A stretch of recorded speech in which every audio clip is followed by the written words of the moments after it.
Hello, this is Kevin Scanlon with All City Real Estate.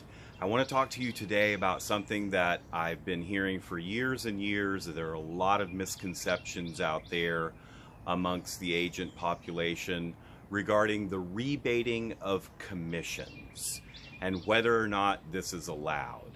Now, there are different types of rebates that can be arranged, some with buyers, some with sellers. The bottom line and the broad interpretation of this, according to the Texas Real Estate Commission, is as follows.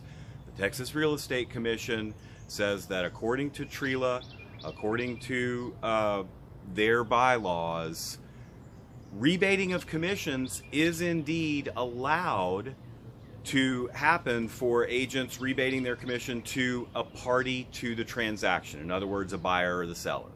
Now, whether it's a buyer or a seller, that is going to really dictate how that rebate of the commission likely will and should go down. So let's start with the most typical scenario to unfold, which is with a buyer. A buyer comes along and says, hey, I have a property that I'm interested in purchasing. I'd like you to represent me, but I want you to kick back 1% of the 3% buyer's agent commission to me, to the buyer. Yes, indeed, this is allowed per the TREC mandate. However, the tricky part with regards to that is with the lender. So most lenders are not going to allow an agent to kick back cash at closing or even after closing to the buyer if they're loaning money to that buyer for the house, because that can be construed as loan fraud, and that's really what you have to be the most careful about. Now, one way to alleviate that would be to have it on the HUD as being paid for as closing costs.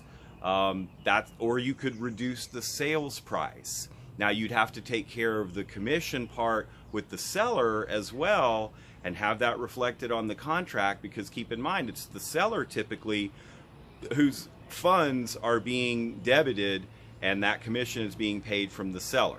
So in terms of a buyer rebate of cash, you got to run that by the loan officer, by the lender, the underwriter, to make sure that that is allowed. Obviously, in a cash transaction, shouldn't be a problem to rebate that money.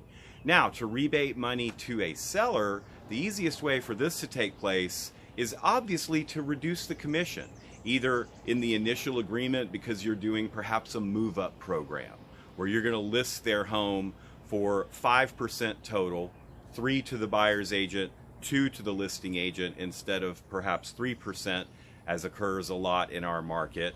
Then you can just obviously take that and put it on the HUD as a 2% commission instead of 3% being paid to the listing agent. But what if you need to kick some money in to make the repair negotiations work?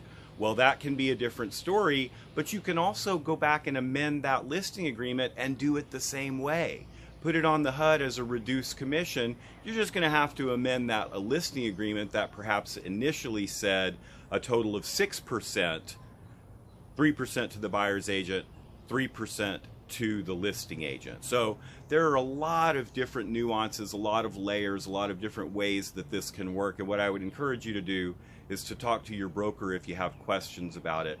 If all else fails, you know, you've heard me say it before, here at All City, we are big believers in a collaborative agent world, a world where information and knowledge can cross over broker boundaries such that we're all better agents for it, and for our clients, that fiduciary at the highest possible level.